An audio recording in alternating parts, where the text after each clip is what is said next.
మన అతిక్రమాలను దాచిపెట్టుకోకూడదు, వాటిని ఒప్పుకోవాలా. అప్పుడే మన దేవుని యొక్క కృపను పొందుకోగలుగుతాము అనేటటువంటి గొప్ప విషయాలను మరి పునరుత్థానం గురించి తెలియజేసినందుకు అక్కగారికి మరి మా యొక్క స్త్రీల సమాజం తరపున వందనాలు తెలియజేసుకుంటున్నాం అక్క.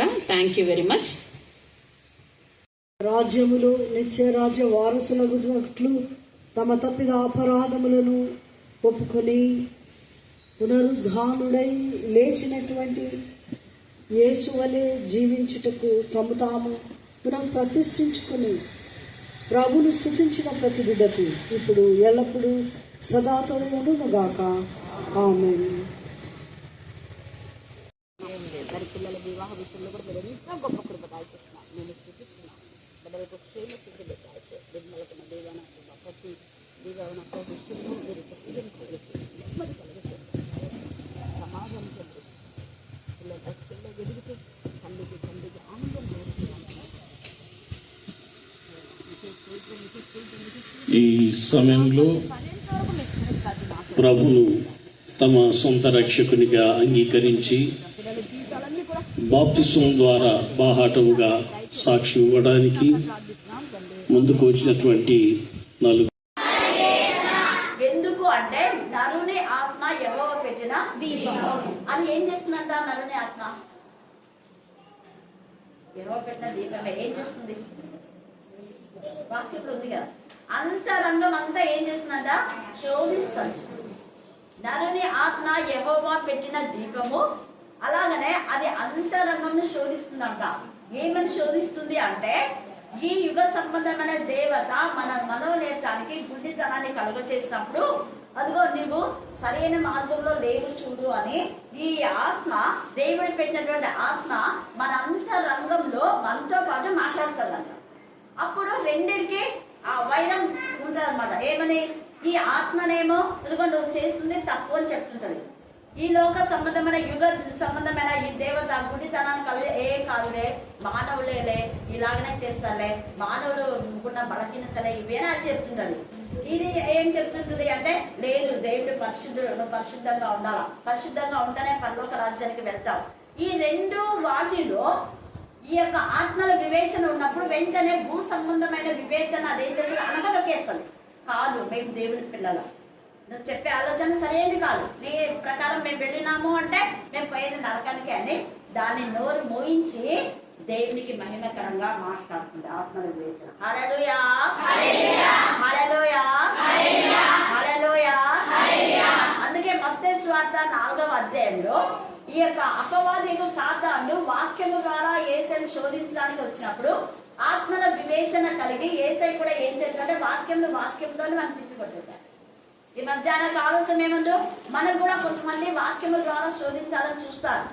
కానీ వాక్యము ద్వారా శోధించాలనుకున్నప్పుడు మనం కూడా వాక్యము ద్వారానే వాళ్ళని ఏం చేయాలి? తిప్పికొట్టాలి. అది ఆత్మల వివేచన కలవాలు చేస్తారు. ఉదాహరణకు, నిన్ను వాళ్ళే నీ పొరుగు వాడిని ప్రేమించమని ఉంది కదరా, కాబట్టి నీకున్న చికెన్ బిర్యానీ నాకు ఇరా అంటాడు. అప్పుడు ఏం చేయాలి? ఆత్మలు వివేచన వాళ్ళు వెంటనే పడి నాకు చికెన్ బిర్యానీ తీసుకున్నాను కదా.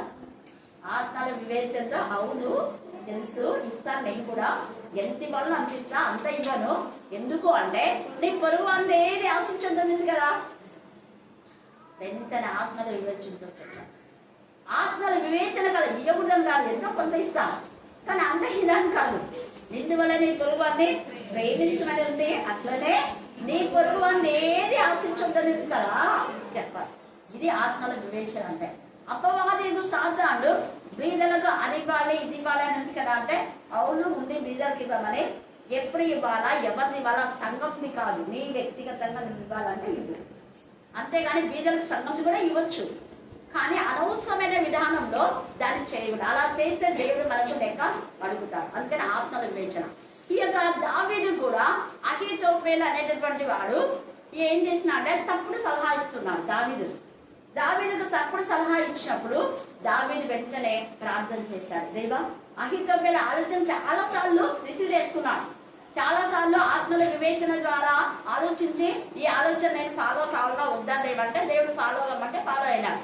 తర్వాత అహీతోఫెలు ఆలోచన కొంచెము వ్యతిరేకంగా కనపడింది. అప్పుడు వెంటనే ప్రార్థన చేస్తే దేవుడు అన్నాడు ఇది సరైనది కాదు అని అనిపించింది. వెంటనే దేవా ఈ యొక్క అహితోఫెలు ఆలోచన చెడగొట్టు దేవా అన్నాడు. ఆత్మల వివేచనతో వివేచించి దావీదు యొక్క జ్ఞానంతో వాక్యము ద్వారా వివేచించి అహితోఫెలు ఆలోచన చెడ్డ ఆలోచన దేవుడు చెడగొట్టు అన్నాడు.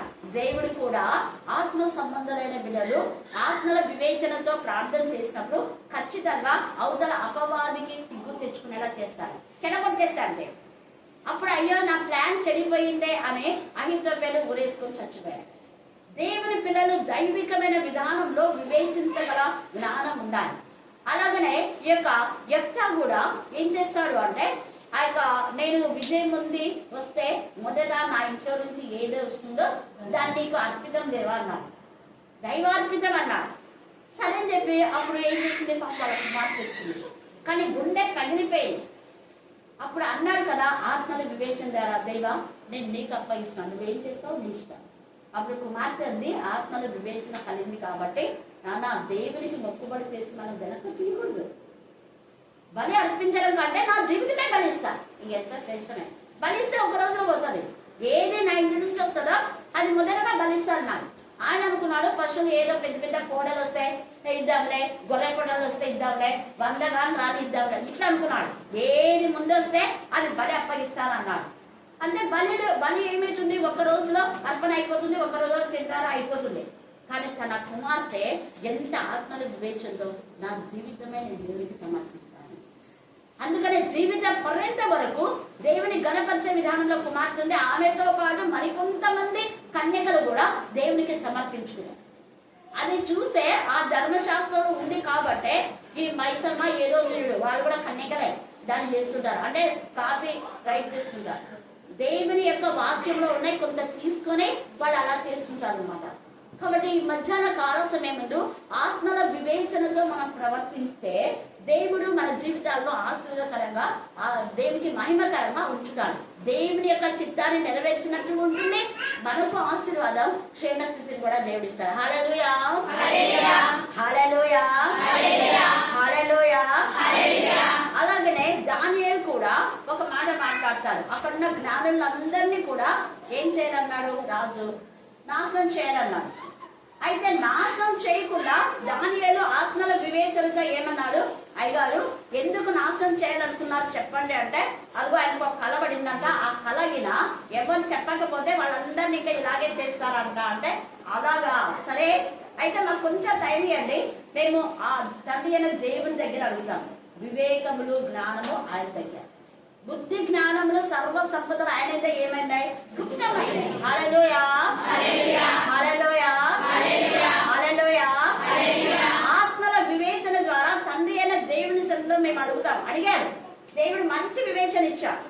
అందుకనే ఈ కళాభావం చెప్పే వివేచన అది ఆత్మ సంబంధమైన వాళ్ళకి అర్థమవుతుంది కానీ లోక సంబంధాలకు అర్థం కాదు.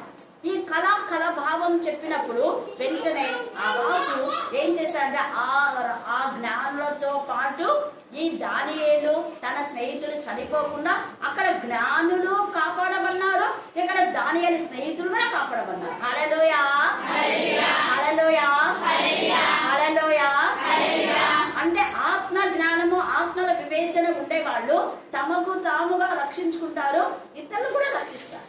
అందుకే సామెతలో కూడా ఉంది, జ్ఞానవంతుడు ఇతరులను ఏం చేస్తాడు రక్షించుడు. జ్ఞానవంతుడు ఆత్మల వివేచన కలవాళ్ళు ఇతరులను రక్షిస్తారు. ఈ యొక్క ఆత్మల వివేచన అనేది 1 కొరింథీ 12వ అధ్యాయంలో అది ఒక వరం.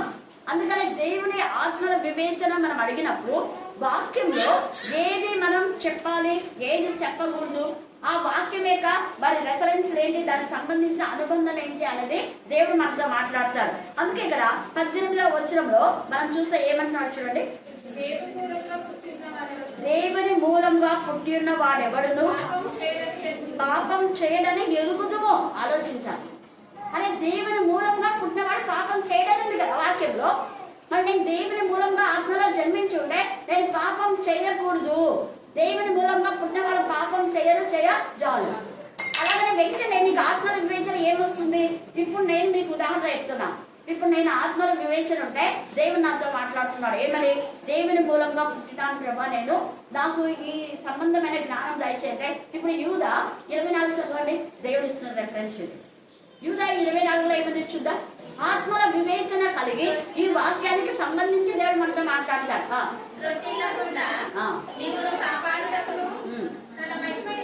తన మహిమ ఎదుట ఆనందంతో మిమ్మును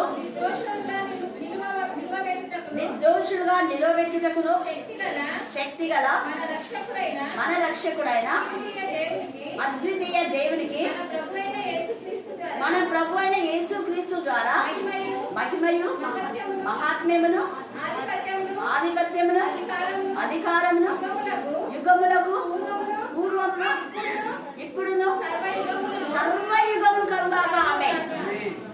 ఎంత కృప! ఆత్మల వివేచన మనతో మాట్లాడుతుంది. ఆ బాలుడు సొమ్మసిల్లుదురు అని చెప్పినప్పుడు వెంటనే బాలుడు సొమ్మసిల్లుడు ఎవరితో తప్పగా తొట్టిల్లు అని ఎవరైనా నీతో చెప్పినప్పుడు లేదు తొట్టిల్లాలి. ఇదిగో వాక్యం లేదు, తొట్టిల్లకుండా కాపాడ చెట్ల లేదు అనుకున్నాం. ఆత్మల వివేచన ద్వారా వెంటనే మనం ఈ వాక్యాన్ని వాళ్ళకి చెప్పాలి. ఎవరితో తప్పగా తొట్టిల్లని రాయబడింది. దావీదు తొట్టిల్లాడు కాబట్టి ఏం పర్వాలేదులే, మనం కూడా చేయొచ్చులే. దావీదు ఒక భార్య కాదు, 2 భార్యలు చేసుకున్నారు, 8 మంది భార్యలు చేసుకున్నారు, మనం కూడా చేసుకోవచ్చులే అంటే వెంటనే ఆత్మ వివేచన ఇద్దరు ఏం మాట్లాడుతుంది? అలా చేయకూడదు. యోసేపు కూడా దావీదు కంటే ముందవాడే కదా. యోసేపు ఏక భక్తి యోధుడు చెప్పాలి. హల్లెలూయా, హల్లెలూయా, హల్లెలూయా. ఆత్మల వివేచన నీతో వాళ్ళకి సరైన సమాధానం చెప్పడానికి చెప్తుంది. వాళ్ళు రాజులు కాబట్టి అలా చేసి ఉండొచ్చు, అది కూడా దేవుని దృష్టిలో తప్పే. కానీ వాళ్ళ పరిస్థితులను బట్టి చేయొచ్చు. కానీ అంతకంటే దావీదు కంటే కూడా ముందున్నటువంటి యోసేపు మనం ఎందుకు తీసుకోకూడదు ఉదాహరణ అని చెప్పాలి. అలాగనే యోబు ఉన్నాడు. యోబు 31లో మనం చూస్తే కన్యక నేను ఎలాగూ చూచును అన్నాడు. యోబు కూడా ఏకప్రతిభుడే కదా. మరి వీళ్ళందరూ ఎలాగున్నారు వీళ్ళు అని మనం చెప్పాలి. అలాగా యెహోషు ఉన్నాడు, నోవహు ఉన్నారు, ఇంకా చాలా మంది ఉన్నారు. కాబట్టి వెంటనే ఆత్మల వివేచన ద్వారా మనతో అపవాదులు సాతానులు లోకానుసారమైనటువంటి విధానంలో మాట్లాడినప్పుడు ఆత్మల వివేచనతో వారికి తగిన విధానంలో మనం ప్రత్యుత్తరం ఇవ్వగల జ్ఞానం దేవుడు మనకిస్తాడు. అందుకనే దేవుని మూలంగా పుట్టిన వాడు ఎవడనో పాపము చేయడని మనం ఎరుగుదాము అంటున్నాడు. దేవుని మూలంగా పుట్టినవాడు తన్ను భద్రం చేసుకున్నాడు. ఇది నేర్చుకోవాలి. రెండవది మనకు మనమే తండ్రి సన్నిధిలో ఉంటే, అందుకే యేసుక్రీస్తు ద్వారా అని రాయబడింది. యేసుక్రీస్తు ఏమై ఉన్నాడు? వాక్యమై ఉన్నాడు. ఈ వాక్యము ద్వారా మనం ఏం చేసుకోవాలి? భద్రం చేసుకోవాలి. వెంటనే ఆత్మ వివేచన నీతో మాట్లాడుతుంది. ఎలా భద్రం చేసుకోవాలో దేవ అంటే చదవండి. కీర్తన 119:11. కీర్తన 119:11 ఏముంది అక్కడ? నేను పాపం చేయకున్నట్లు నీ వాక్యం నా హృదయంలో ఉంచుకొని. చూడండి ఎంత బాగా చెప్తున్నాడు కదా. దేవుడు నీతో మాట్లాడతాడు. వెంటనే భద్రం ఎలా చేసుకోవాలంటే వాక్యంతో భద్రం చేయబడాలి. అందుకే ఈ యొక్క మొదటి వ్యవహారంలో కూడా చిన్న పిల్లల గురించి ఎవరు ద్వారా మీరు దుష్టుడి యొక్క జయించున్నారు. దేని ద్వారా? వాక్యము ద్వారా. దేవుడు మీతో ఉన్నాడు, అందుకే వాడిని దుష్టు మీరు జయించారు అని తెలియజేస్తున్నాడు. కాబట్టి ఈ యొక్క మధ్యాహ్న కాల సమయమందు మనల్ని భద్రం చేసుకోవాలి. మనల్ని మనం దేవునికి మహిమకరంగా మన జీవితాలు సమర్పించుకుంటే తండ్రి అనే దేవుడు వాక్యము ద్వారా మనల్ని భద్రం చేసేవాడుగా ఉంటాడు. తర్వాత మూడవదిగా 19వ వచనం చదవండి.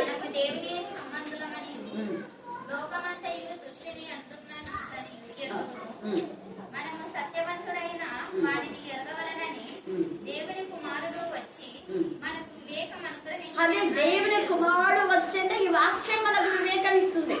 అందుకని దుష్టుని సంబంధులైతే దుష్ట క్రియలు చేస్తారు. మేము దేవుని సంబంధులం, దేవుని పిల్లలం. మేము చేయము దుష్ట క్రియలు. దుష్టుని ఎందుకు ఉన్నవాడు దుష్ట క్రియలు చేస్తారు. దేవుని పిల్లలు దేవుని పిల్లల్లాగే ఉంటారు అని ఆత్మల వివేచన ద్వారా మనం గ్రహించగలగాలి. అందుకనే సామెతలు 1:7 ఏముందో చదవండి. సామెతలు 1:7. సామెతలు 1:7.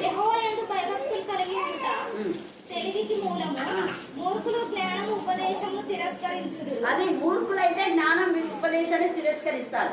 తర్వాత 9:10 చదవండి. 9:10 సామెతలు 9:10. యెహోవాయందు భయభక్తులు కలిగి ఉండుటయే జ్ఞానమునకు మూలము, పరిశుద్ధ దేవుని గూర్చిన తెలివియే వివేచనకు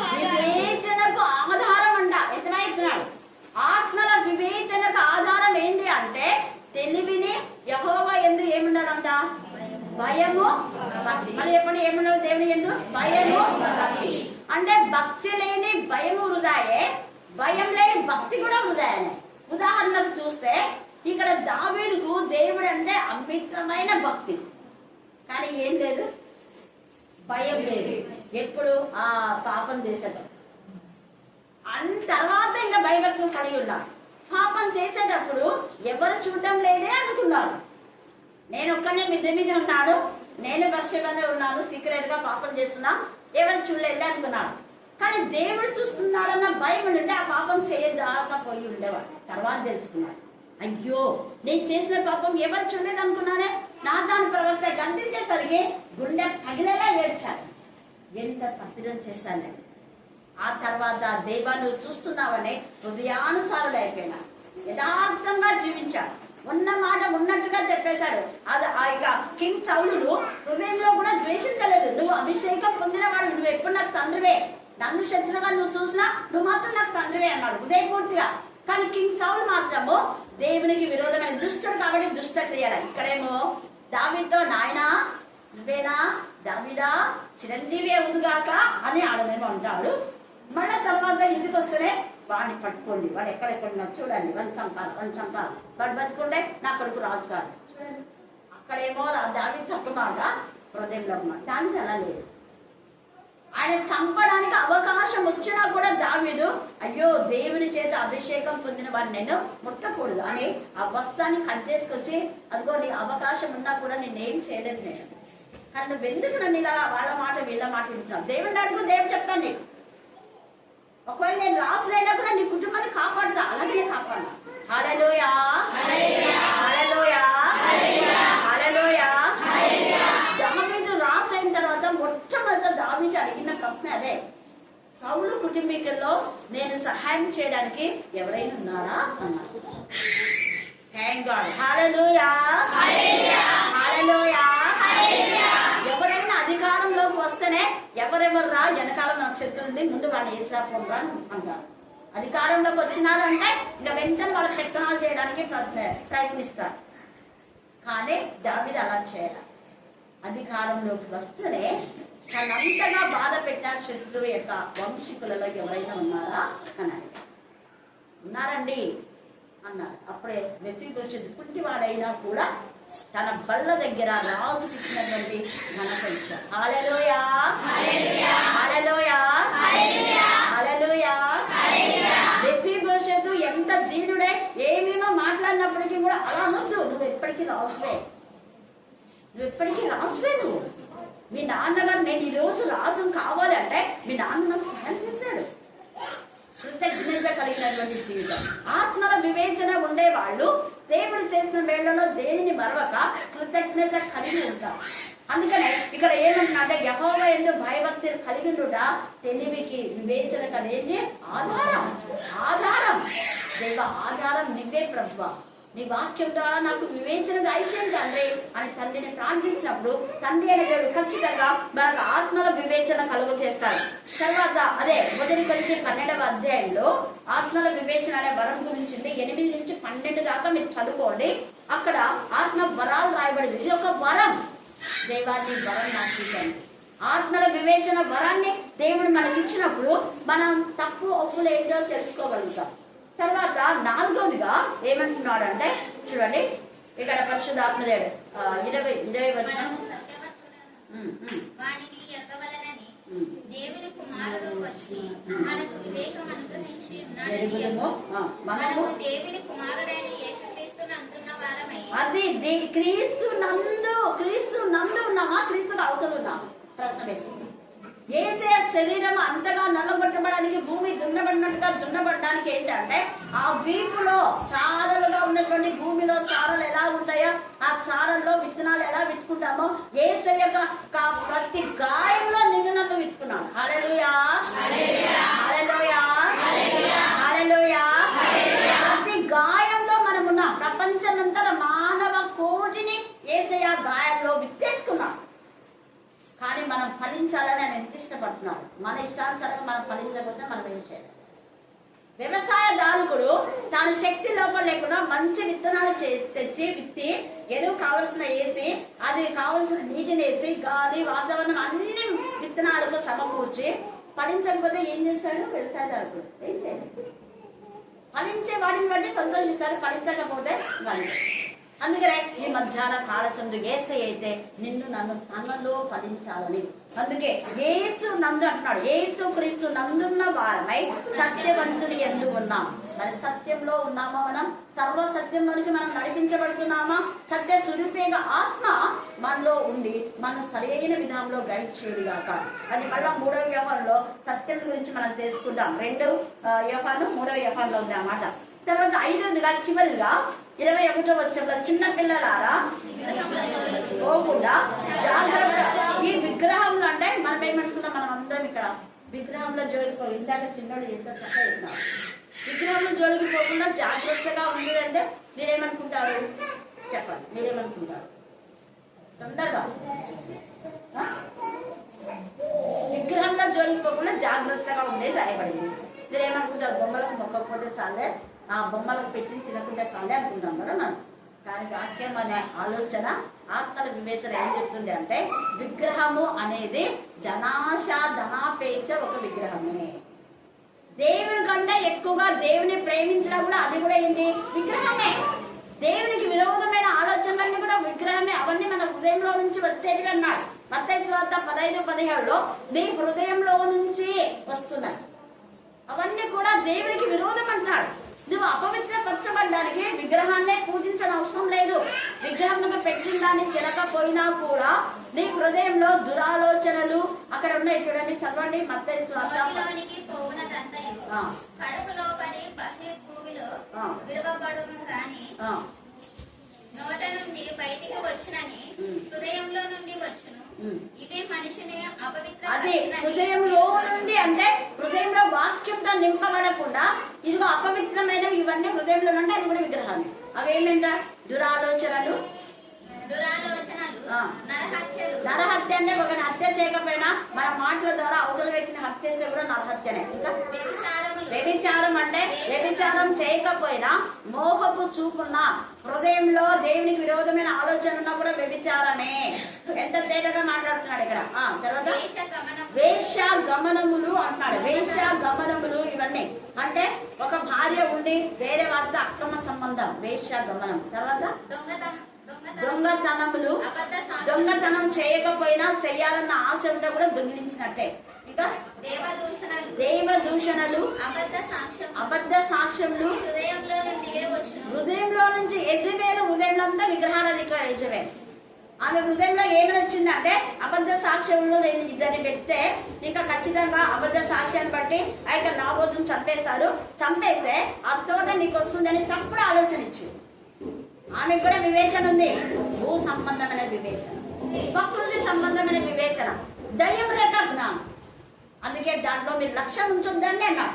దయ్యంలో జ్ఞానంలో ప్రతి ఏక విషయంలో అల్లరియు నీచ కార్యములు ఉంటాయి అని యాకోబు 3:15లో ఉంది. అయితే పైనుంచి వచ్చే జ్ఞానము పవిత్రమైంది. ఆ వివేచనతో మనం ఉండాలి. అది పవిత్రమైంది, అది లోబడుతుంది, సమాధానకరమైంది, అది మృదువైనది, అది వివేకంతో నిండినది. ఈ యొక్క మధ్యాహ్న కాల సమయంలో ఇలాంటి వివేచన మనం కలిగి ఉండాలి. విగ్రహ జోలికి పోకపోయినా కూడా దేవునికి విరోధమైన ఆలోచన తలపులు మనలో ఉంటాయి. అవి కూడా విగ్రహాలే. దేవుని కంటే ఎక్కువగా ఏది ప్రేమించాలి, కూతురు కానీ, భర్త కానీ, ఉద్యోగం కానీ, పని కానీ, ఏదైనా కానీ ఫస్ట్ ప్రయారిటీ మనం దేవునికి ఇవ్వాలి. ఉదయం లేవంగానే మొదట దేవునికి మనం స్థానం ఇవ్వాలి. దేవుని స్తుతించి, దేవుని మహిమపరిచి, దేవుని గణపరిచి క్రీస్తు నందు అన్నాడు కాబట్టి ముందు వాక్యం చదువురాని వాళ్ళైతే నీకు వచ్చిన వాక్యాలే నువ్వు వల్ల వేసుకోవాలి. నీకు గుర్తున్న వాక్యాలన్నీ చెప్పుకోవాలి. అలా చదువురాని వాళ్ళు అలా చెప్పుకొని ప్రార్థన చేసి స్తుతించిన తర్వాత నీకు పని మొదలు పెట్టు. అప్పుడు నీ పని సక్సెస్ అవుతుంది. హల్లెలూయా, హల్లెలూయా, హల్లెలూయా. అందుకనే లేవి వంశీకుడైనటువంటి అహరోను ఆ యొక్క బంగారం అన్ని వాళ్ళకి తెచ్చిస్తే వాటితో ఏం చేసినాడు? అగ్నిలో వేసి ఒక యజ్ఞం చేసినాడు విగ్రహం. ఆ విగ్రహమే ఆయనకి ఏమైపోయింది? ఊరైపోయింది. అందుకే విగ్రహంలో జోలికి పోకుండా జాగ్రత్తగా ఉండుడి అనే మాట పరిశుద్ధాత్మ దేవుడు తేజగా మనతో మాట్లాడుతున్నాడు. కాబట్టి ధనాపేక్ష కానీ, ధనాశ కానీ, దురాశ ఇవన్నీ కూడా విగ్రహాలే. ఈ యొక్క కింగ్ సౌలు దురాశ, తనే రాజుగా, తన పిల్లలే రాజుగా ఉండాలనుకున్నాడు. దురాశ దుఃఖానికి. అలాగని అబ్షాలోము వాళ్ళ నాన్న ఉంటే సొలొమోను రాజు చేస్తాడని వాళ్ళ నాన్న చంపేస్తే తనే రాజు అవుతానే దురాశపడు. అతని హృదయంలో విగ్రహం ఏముంది అంటే రాజు కావాలి, అధికారం కావాలి, సంఘంలో అది కావాలి, ఇది కావాలి, ట్రెజరీ కావాలి, ఇది కావాలి, చక్క పెద్దలు కావాలి, ఏమైనా కొంచెం వెనకేసుకోవచ్చు. ఇట్లాంటివన్నీ విగ్రహాలే. యథార్థంగా ఉండాలి. దేవుని పని చేసేటప్పుడు యథార్థంగా ఉంటేనే దేవుని ఆశీర్వాదం. హల్లెలూయా, హల్లెలూయా. సంఘంలో పరిచయం చేసే ప్రతి ఒక్కరు యథార్థంగా నిజాయితీగా చేసే ప్రతిఫలం దేవుడి నుంచి వస్తాం, మనుషుల నుంచి కాదు. మనుషుల నుంచి ఎప్పుడు మనం ఆశించకూడదు. దేవుడే మన యొక్క ప్రతి కష్టములకు తగిన ఫలితమైన ఇస్తాడు. ఎవరి క్రియలు వాడి అంటే ఏమైపోతాయి, పోతాయి. మనం చనిపోయినప్పుడు ప్రతిదీ అక్కడ లెక్కలోకి వస్తుంది. అందుకనే ఈ మధ్యాహ్న కాల సమయంలో మన హృదయంలో దేవునికి విరోధమైన వాటిని తీసివేసి మొదట మనం దేవుని మూలంగా పుట్టినామని మన పాపం చేయకుండా ఉండాలి. వాక్యం ద్వారా మనం బద్ధం చేయబడాలి. దుష్టశక్తుల నుంచి మనం విడుదల పొందాలి. ఆత్మల వివేచన కలిగి సాతాను ఎదిరించే శక్తి మనం పొంది ఉండాలి. తర్వాత సత్యవంతులు ఎందు వాక్యము ద్వారా సర్వసత్యంలోనికి, సత్య మార్గంలో, జీవ మార్గంలో, నీతి మార్గంలో, మరి దేవునికి మహిమకరమైనటువంటి మార్గంలో మనం ముందుకు వెళ్ళాలి. కాబట్టి మధ్యాహ్న కాల సమయంలో దేవునికి మహిమకరంగా మనం జీవిస్తాం. జాగ్రత్త పడి దేవుని కనపరుస్తాం. దేవుడు ఈ లేఖన భాగాన్ని దీవించి ఆశీర్వదించుగాక. ఆమేన్, ఆమేన్. ఈ సమయంలో ప్రార్థన